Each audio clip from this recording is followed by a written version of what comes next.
So let's see the proper method of biasing of NPN transistor. Okay, so as soon as transistor is formed, two potential barrier are produced. Okay, बघा एक minute. आता याच्यामध्ये दोन potential barrier produce होतात. One is emitter base, okay, and other is between base and collector. Okay, means to get easy current flow through the transistor, it must be biased by connecting external DC supply. ठीक आहे. आता बघा ट्रान्झिस्टरचं biasing म्हणजे तुम्हाला माहिती आहे, bias means काय करतो आपण, to apply voltage of across PN junction diode. ठीक आहे. मग आता इथं दोन पीएन जंक्शन येणार, एक एमिटर बेस आणि एक बेस कलेक्टर. मग आता तुम्हाला काय करायला लागणार, एक एमिटर बेस मध्ये एक्सटर्नल सप्लाय कनेक्ट करायला लागणार आणि एक बेस आणि कलेक्टर मध्ये एक्सटर्नल सप्लाय कनेक्ट करणार.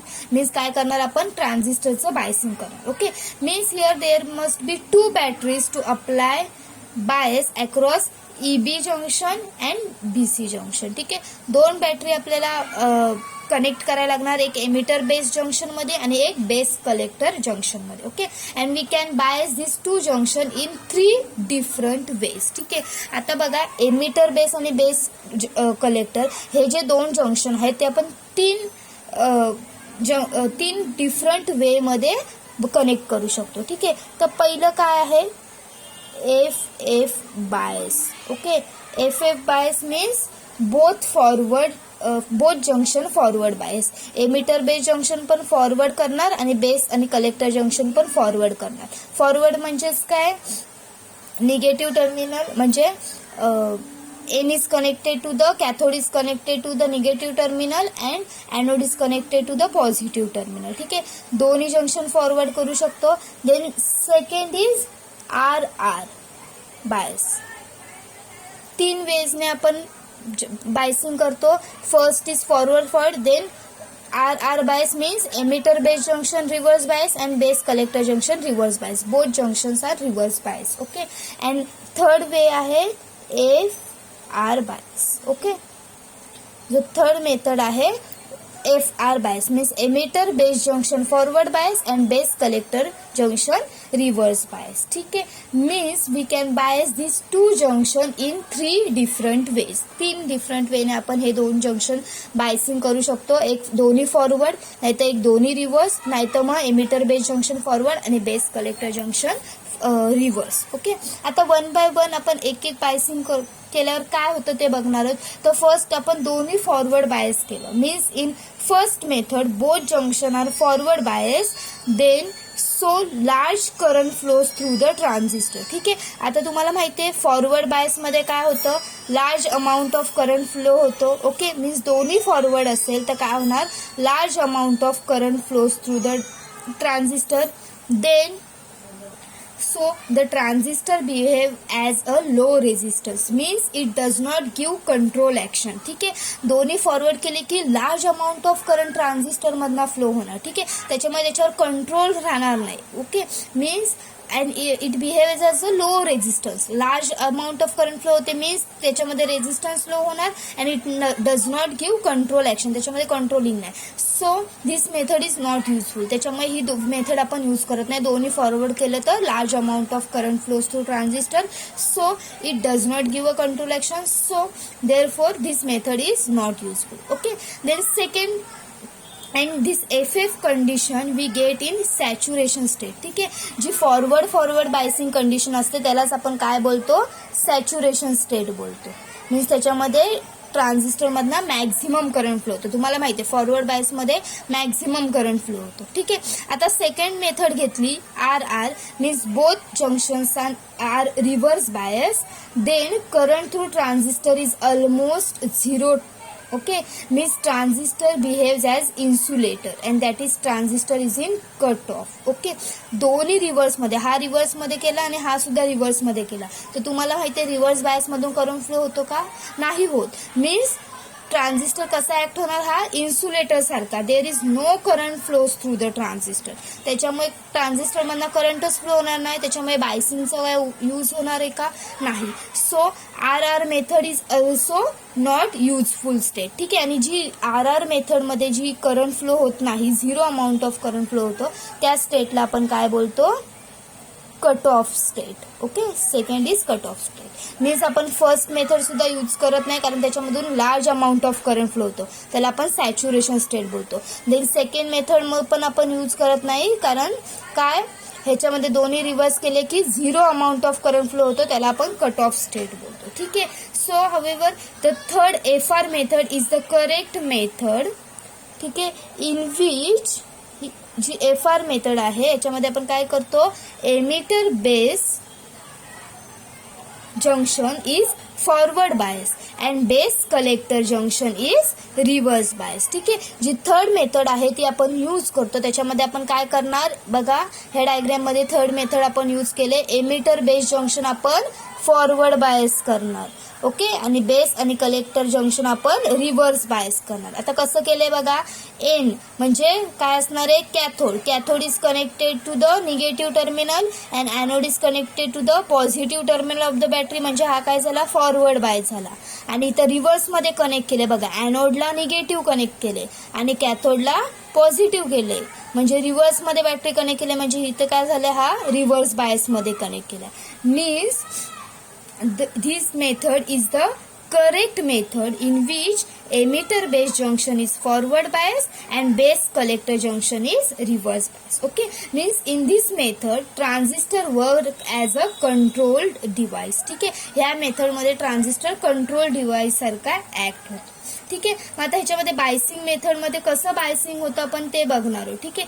So here base emitter is biased with low voltage battery VBB. Okay, and base collector with high voltage battery VCC. ठीक आहे. एमिटर बेस मध्ये आपण लो बॅटरी कनेक्ट केले त्याला आपण VBB बोलतो, अँड बेस कलेक्टर मध्ये आपण हाय व्होल्टेज बॅटरी कनेक्ट केले त्याला आपण VCC बोलतो. ठीक आहे.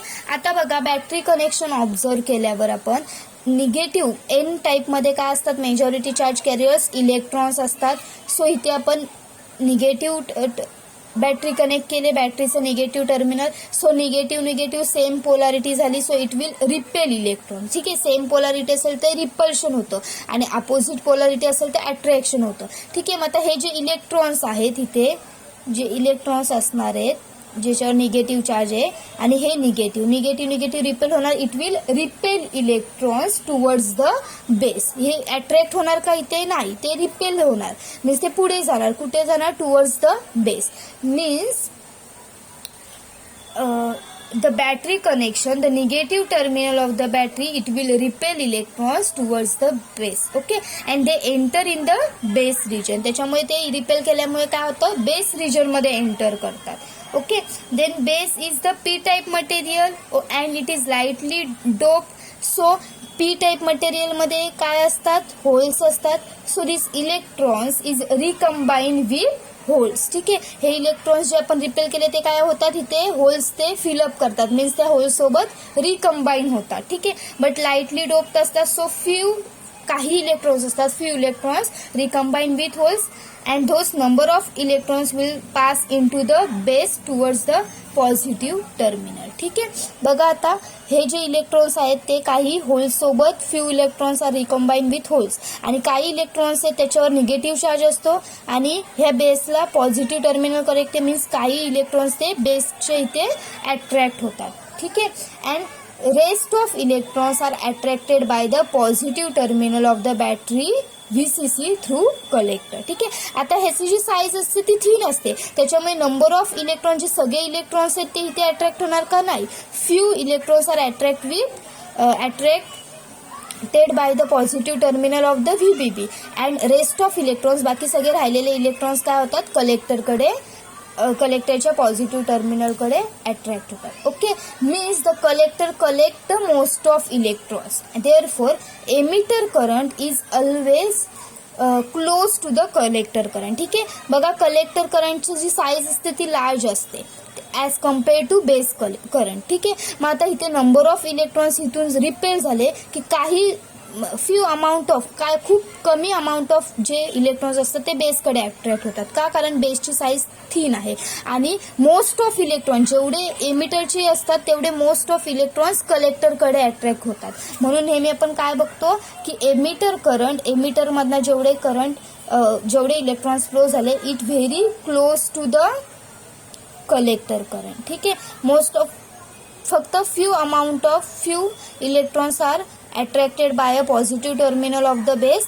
बाकी जेवढे रेस्ट ऑफ इलेक्ट्रॉन्स असतात ते कलेक्टरकडे अट्रॅक्ट होतात. म्हणून emitter current is equal to collector current. कारण कलेक्टर करंट असतो तो very close to the emitter current. ठीक आहे. म्हणून तो आपण काय कन्सिडर करतो, दोघांचा करंट सेमच असणार आहे.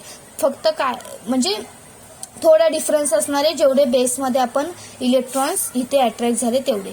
बट आपण काय कन्सिडर करतो की emitter current is very close to the collector current. ठीक आहे. त्याच्यामुळे आपण हे इक्वेशन आलं. ठीक आहे. And this figure shows we can say emitter current is equal to base current and collector current. बरोबर. जो एमिटर कडनं इलेक्ट्रॉन्स आहे ते कुठे दोघांकडे इथे डिस्ट्रीब्यूट झाले. मीन्स जो एमिटर मधनं करंट पास होते ते कशाचे ऍडिशन असणार, बेस करंट आणि कलेक्टर करंट. बरोबर आहे. मीन्स काय येणार, I E means emitter current is equal to काय येणार, बेस करंटचे ऍडिशन प्लस कलेक्टर करंटचे ऍडिशन. हे एक इक्वेशन आलं. बरोबर. जसं आपण वर्किंग बघितलं, वर्किंगमध्ये आपण काय केलं, हा एक फॉरवर्ड बायस केला, हा एक रिव्हर्स बायस केला. फॉरवर्ड बायसमुळे सेम पोलॅरिटी असल्यामुळे एमिटर काय करणार, इमिट्स इलेक्ट्रॉन्स, ते रिपेल करतं इलेक्ट्रॉन्स. देन बेसची साईज स्मॉल असल्यामुळे काही इलेक्ट्रॉन्स त्या होलसोबत रिकंबाईन होतात आणि काही इलेक्ट्रॉन्स इथे अट्रॅक्ट होतात. Okay. And most of electrons जे राहिलेले असतात ते सगळे कलेक्टरकडे पास होतात आणि कलेक्टरच्या पॉझिटिव्ह टर्मिनलला अट्रॅक्ट होतात. मग जेवढे इलेक्ट्रॉन्स आपण इथून इमिट्स केले त्यातले मोस्ट ऑफ कलेक्टरमध्ये कलेक्ट झालेले असतात. त्याच्यामुळे आपण हे इक्वेशन कन्सिडर केलं, I E emitter current is very close to the collector current. Okay. आणि सेकंड इक्वेशन काय आहे की जेवढे इलेक्ट्रॉन्स आहेत ते कशामध्ये, दोन ह्याच्यामध्ये डिस्ट्रीब्यूट झाले.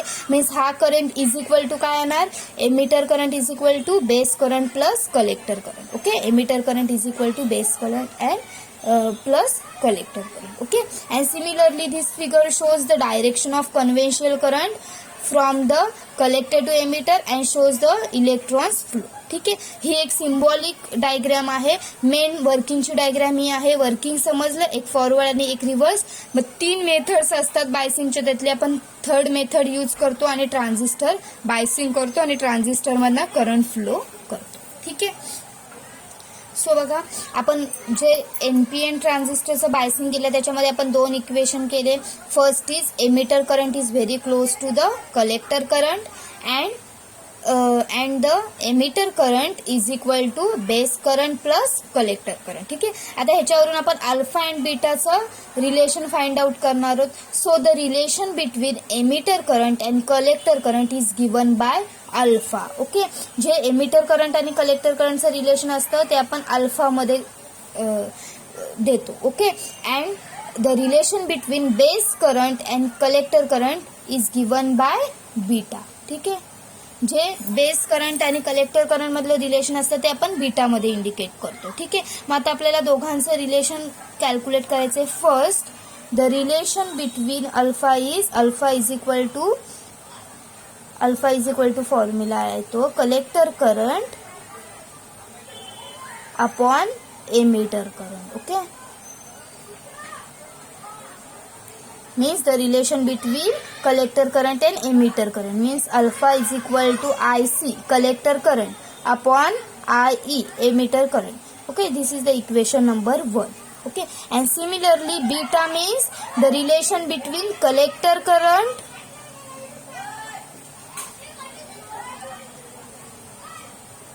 and base current. Okay, means beta is equal to collector current IC upon base current IB. This is the equation number 2. Okay, so here now the relation between alpha and beta is determined as follow. आता आपल्याला काय करायचंय, alpha आणि beta मधलं relation calculate करायचंय. ठीक आहे. So the relation between alpha and beta is determined as follows. So आपण हे इक्वेशन घेतलं. मेन आपल्याकडे आहे equation I E is equal to काय आहे, base current plus collector current. Okay. So this is the equation number 3. Since alpha is equal to काय आहे in equation number 1 मध्ये I C is equal to I E. Therefore I C is equal to काय येणार, alpha is equal to I C upon I E आहे. I C is equal to काय येणार, हा I E इथे नेल्यावर alpha into I E. बरोबर आहे.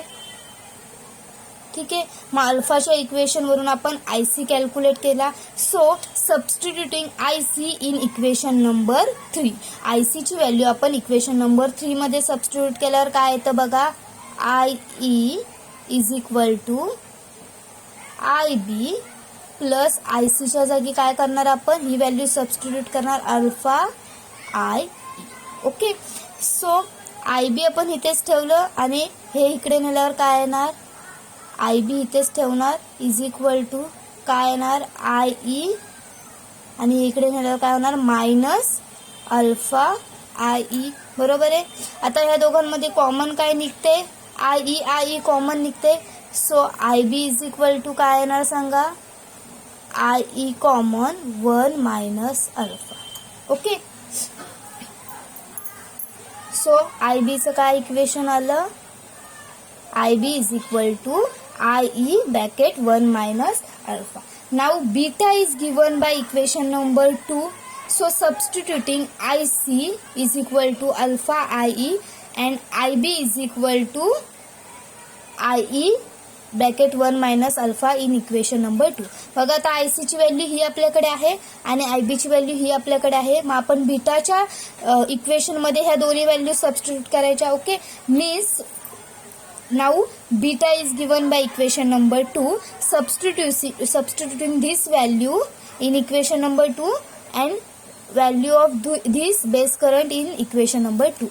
okay. so beta च्या इक्वेशन मध्ये IC ची व्हॅल्यू आपण ही सबस्टिट्यूट करणार alpha is equal to IE आणि IB ची व्हॅल्यू आपण ही सबस्टिट्यूट करणार काय येणार आहे IE 1 minus alpha. Okay. Then IE cancel out. So beta is equal to काय येणार alpha upon 1 minus alpha. Okay. Means हे झालं आपलं अल्फा आणि बीटा मधलं relation. Okay. And it can be prove that, हे सुद्धा आपण ह्याच मेथडने प्रूव्ह करू शकतो, alpha is equal to 1 plus beta. ठीक आहे. हे सुद्धा इक्वेशन आपण ह्याच असंच डेरिव्हेशन सॉल्व्ह करून प्रूव्ह करू शकतो. ठीक आहे. मीन्स अल्फा आणि बीटा मधलं रिलेशन आलं, बीटा इज इक्वल टू काय येणार अल्फा अपॉन 1 मायनस अल्फा आणि alpha is equal to beta upon 1 plus beta. Okay. So next is working of PNP transistor. Okay. So the action of PNP transistor is quite similar to NPN transistor. ठीक आहे. आता जे working आणि बाकीचे जे method आहे ती same PNP ट्रान्झिस्टरची NPN ट्रान्झिस्टर सारखीच असते. Okay. It require opposite battery connection. Okay. So biasing method is same, forward and reverse. ठीक आहे. जशी आपण NPN मध्ये लास्ट थर्ड मेथड यूज करत होतो, एक फॉरवर्ड आणि एक रिव्हर्स, सेम PNP ट्रान्झिस्टर मध्ये आपण सेम मेथड यूज करतो, emitter base forward and base collector reverse bias. Okay. So biasing method is same, emitter is connected to the positive terminal of battery while base to negative and collector to negative terminal of high voltage battery VCC of collector supply. Okay. ह्याच्यामध्ये फक्त बॅटरीचे connection आहे ते reverse मध्ये connect करणार, कारण इथे NPN आहे, PNP ट्रान्झिस्टर आहे. ठीक आहे. इथे पॉझिटिव्ह, इथे निगेटिव्ह, इथे पॉझिटिव्ह, इथे निगेटिव्ह. एमिटर बेस मध्ये आपण लो व्होल्टेज सप्लाय कनेक्ट करणार आणि बेस कलेक्टर मध्ये आपण हाय व्होल्टेज सप्लाय कनेक्ट करणार, same as NPN transistor. Okay. So current through transistor is due to holes as it due to electrons in NPN. जसं NPN मध्ये electrons flow होत होते, PNP मध्ये होल्स फ्लो होणार असं आपण कन्सिडर करणार. का? कारण दोन P टाईप मध्ये एक N टाईप डोप केलेला आहे. P मध्ये मेजॉरिटी होल्स असतात आणि ह्या P मध्ये पण मेजॉरिटी होल्स असतात, म्हणून आपण इथे काय कन्सिडर करणार, current through transistor is due to holes as it is due to electrons in NPN. Okay. And the compare these two diagrams means NPN transistor and PNP transistor, then the basic difference between biasing connection you can understand easily. Okay.